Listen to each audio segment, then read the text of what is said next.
नमस्कार मित्रों, जय श्री कृष्ण। श्री गणेशाय नमः, श्री शिव पार्वती नमः, श्री हनुमते नमः, श्री रामचंद्राय नमः। नमस्कार मित्रों, जय श्री कृष्ण। आज कुछ उपयोगी जानकारी जो हम सभी को जिसकी जानकारी होनी चाहिए हम सभी को सामान्य जीवन में, हम सभी को पूजन से संबंधित या अन्य किसी भी कार्य में इन उपयोगी जानकारी का हमें ध्यान होना चाहिए। इस प्रकार से कुछ उपयोगी जानकारियां हैं जो मैं आगे दे रहा हूं आपको। इससे पहले पंचोपचार, पंचनदी, पंच पल्लव, इसके बारे में जानकारी दी गई। तो इसी तरह से उपयोगी जानकारी हैं, उन उपयोगी जानकारियों को मैं आपको दे रहा हूं।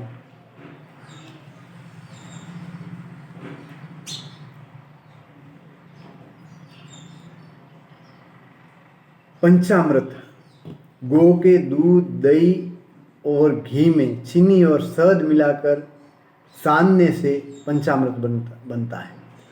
अपन पंडित लोग यूज करते हैं सिद्धाई, वास्तव में उसको सान करके फिर उसको काम में लिया जाता है, उपयोग में लिया जाता है और इसका यथाविधि उपयोग करने से शांति मिलती है।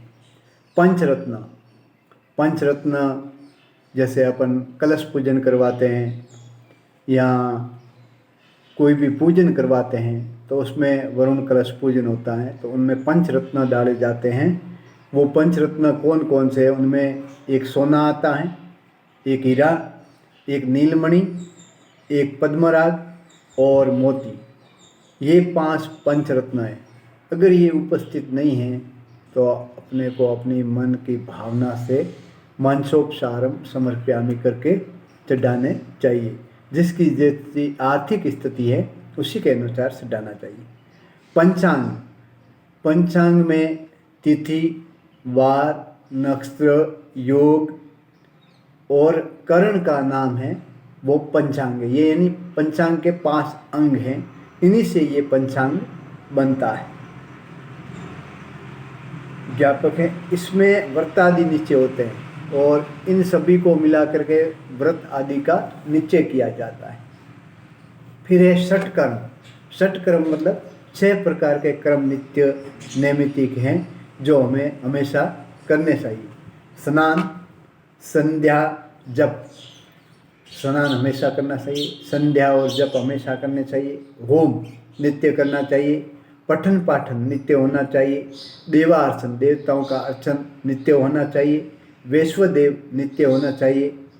इस प्रकार से वैश्वदेव और तिथि सत्कार, ये 6 कर्म हैं, ये हमेशा नित्य नैमित्तिक होने चाहिए।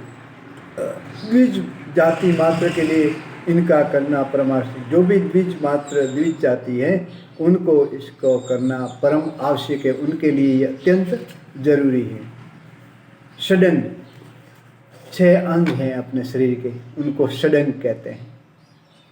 जितने अंग हैं उनमें 6 अंग हैं, उनको षडंग कहा जाता है। उसमें हृदय, मस्तक, शिखा, दोनों नेत्र, दोनों भुजा और परस्पर कर स्पर्श, इसको षडंग कहते हैं। और पूजा में इनका षडंग न्यास होता है। वेद षडंग यानी वेद के 6 भाग हैं, उनके बारे में बताया है। वेद पढ़ने से पहले, वेदों का अध्ययन करने से पहले इन 6 का ज्ञान होना जरूरी है। उनमें है कल्प, व्याकरण, निरुक्त, छंद, शिक्षा और ज्योतिष। ये सब शास्त्र वेद के अंग हैं। सप्तऋषि, ऋषि बहुत से हुए हैं, उनमें सप्तऋषियों में कौन कौन आते हैं? उनके नाम है कश्यप, भरद्वाज, गौतम, अत्रि, जमदग्नि, वशिष्ठ और विश्वामित्र। ये सप्तऋषि हैं। सप्त गोत्र, गोत्र है वो 7 गोत्र हैं।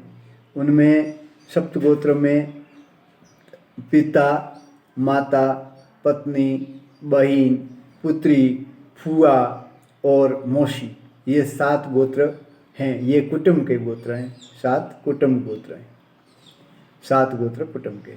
सप्त मृद, सप्तमृद यानी 7 प्रकार की मिट्टी, हाथी घोड़े चलने का रास्ता, चंकुशित मार्ग, दीमक, चरिता संगम गौशाला, राजद्वार में प्रवेश करने की जगह, इन स्थानों की मृत्तिका सप्तमृद हैं। सप्त धान्य, 7 धान्य होते हैं। 7 धान्य में क्या क्या आता है? उनमें जौ, गेहूँ, धान, तिल, कांगनी, श्यामक और सावा। श्यामक को या सावा को एक ही बात है। और देव धान्य, ये सप्त धान्य है। सप्त धातु, सोना, चांदी, तांबा, आरकुट, लोहा, रांगा और शीशा, ये सप्त धातु हैं।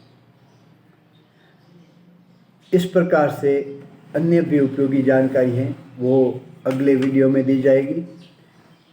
तो मित्रों, ये उपयोगी जानकारी है जो हमें सभी को ज़रूरी इनका ज्ञान होना चाहिए, जो हमारे दैनिक जीवन में काम आने वाली है और हमें इनका ज़रूरी ज्ञान भी होना चाहिए। तो नमस्कार मित्रों, आज इतना ही। आपको वीडियो अच्छा लग रहा हो तो इसको शेयर करें और सब्सक्राइब भी कर लें, लाइक बटन भी दबा लें और आइकॉन का बटन भी दबा दें, जिससे कि आपको समय समय पर जब भी वीडियो अपलोड हो तो आपको उसकी जानकारी नोटिफिकेशन के रूप में मिलती रहे। जय श्री कृष्ण मित्रों।